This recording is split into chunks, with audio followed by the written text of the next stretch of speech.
बिस्मिल्लाहिर्रहमानिर्रहीम। मैं डॉक्टर महबूब ul Haq, consultant cardiologist, शहीद Saif Rahman government teaching hospital Gilgit. आज की ये वीडियो बनाने का मकसद ये था, हमारे पास बहुत सारे मरीज़ आते हैं और कुछ मरीज़ों के अटेंडेंट ये पूछते हैं और बहुत सारी जनरल पब्लिक भी ये पूछती है कि दिल की दवाइयाँ कब बंद करनी हैं। तो मैं इस मैसेज की वसातत से आपको बताना चाहता हूँ कि दिल की कुछ बीमारियाँ हैं।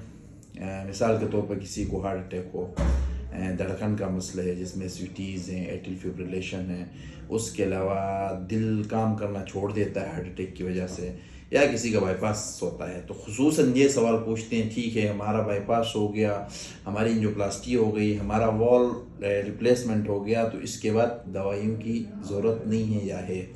तो बहुत सारी मिथ ये है कि हमने बाईपास कराया, एंजियोप्लास्टी कराई या कुछ कराया, हमने इलाज कराया तो दवाइयों की ज़रूरत नहीं होनी चाहिए। तो मैं सबको बताता चलूँ कि दिल की दवाइयाँ, पहली बात तो ये है कि दिल की दवाइयाँ उस वक्त तक बंद नहीं करनी है जब तक आपको आपका डॉक्टर एडवाइस नहीं करता।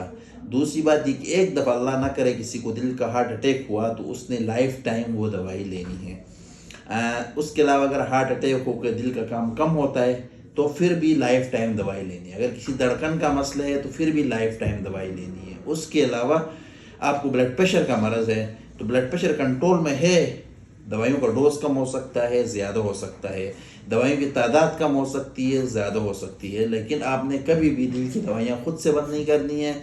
और अगर आपने बाईपास कराया उसके बाद भी आपने कुछ दवाइयाँ हैं जो जैसे एस्प्रिन हो गई, स्कार्ड या इस तरह बीटा ब्लॉकर, कुछ दवाइयाँ हैं आपने ज़िंदगी भर लेनी है। इवन आपका स्टेंट लग गया, एंजियोप्लास्टी हो गई, फिर भी आपने दवाइयाँ ज़िंदगी भर लेनी है।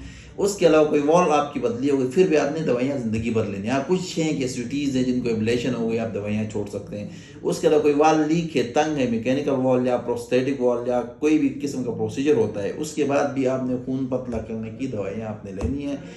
तो थैंक यू सो मच।